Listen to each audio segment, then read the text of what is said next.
Asher, as you know, was found last night. He was taken to a local hospital in Malaga, where he was taken to a high dependency unit. Thankfully, Asher has been able to be moved from that unit to a lower dependency unit today, so that is good news. As I've said always, our primary concern in this incident has been to ensure the safety of Asher.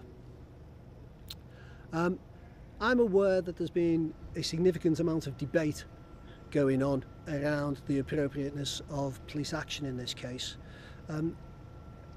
I think it's safe to say that faced with the situation that we had medical experts telling us that Asher was in grave danger.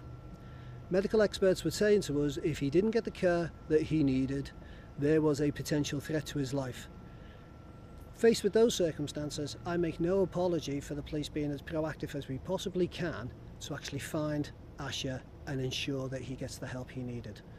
I would much sooner be standing here facing criticism for being proactive than to stand here and face criticism for doing nothing and then potentially having to explain why a child has lost his life. So I make no apologies for being as proactive in this investigation as we have been. I think it's also worthy of note that we need to thank the public, the media, and indeed everybody who's been involved in the investigation in Spain. I can give you an update on the circumstances of the finding of the family last night, and it's a direct result of the media campaign, the publicity that's been generated, that a member of the hotel staff where the family was staying recognised the family and contacted the Spanish police, and that's what led to Asher being found. And finally, I would just like to thank the Spanish National Police, the Guardia Civil, and indeed the National Crime Agency for all the hard work that they've done in Spain and indeed before that in France over the last few days, which has resulted in us finding Asher and making sure that he has got the care he desperately needed. I'm quite happy to take any questions. Have your officers now travelled to Spain? Our officers are en route to Spain. They will arrive later on today. John Kay from BBC News. Can I ask, the father of Asher, Brett King, said in his video on YouTube last night that it was a ridiculous chase and that they felt like refugees and that they'd done nothing wrong. What do you say to him and to other people who think this family have been persecuted for doing what they think is the best thing for their little boy? John, all along I've said that this has been a terribly difficult time for Asher's family, and I don't deviate from that. Heaven knows what they've been going through. It must be a terrible situation for anybody who's got a small child with that type of illness, and I fully get that. But the reality of it is, for the police and for myself, when we are told by medical experts that they've got grave concern for the health, the well-being of a child because they feel he's been taken from a safe environment, the hospital, is not getting the care that they actually need to give to ensure Asher's health, then we have to act. And I get it, there will be a whole range of opinions on what is the right thing and what is the wrong thing, and I fully understand how Asher's parents feel.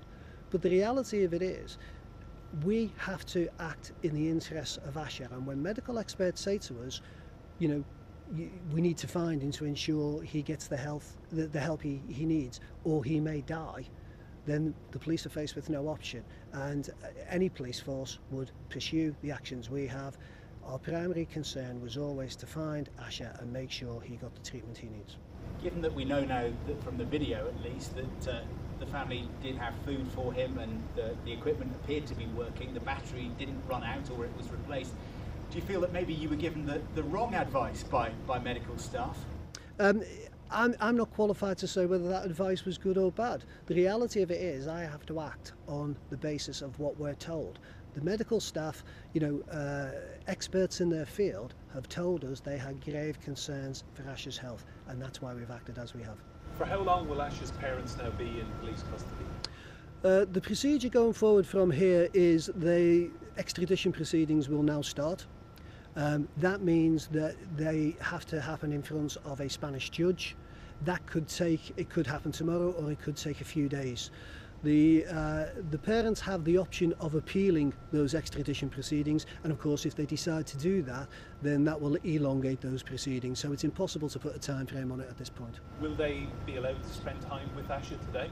That will be down to the Spanish authorities.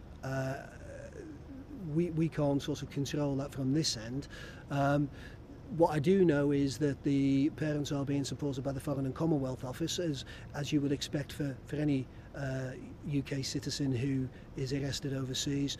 The Foreign and Commonwealth Office will provide legal advice, so they are being supported, and they will get the appropriate advice that they need. What about the 6 brothers and sisters? I think they're varying ages. Some of them are adults, some of them are younger. What happens to them now? Where are they, and what sort of situation do they find themselves in because of this? They were at the hotel last night where Asha was found. As I understand it, they are still at that hotel. The Spanish police took the decision that they were okay, that the older siblings were able to care for the younger ones, and they've been left there. Again, the Foreign and Commonwealth Office are in touch with them, and they are supporting the family. What is your hope from here now, officer? Do you hope that the Kings can patch up their differences with the medical fraternity in Southampton and come home, or what happens from here? I think I said yesterday, there are no winners in this situation. It's a dreadful situation that the Kings have found themselves in. My hope is that Asha gets the medical help he deserves and needs, and that he is able to become as well as he possibly can.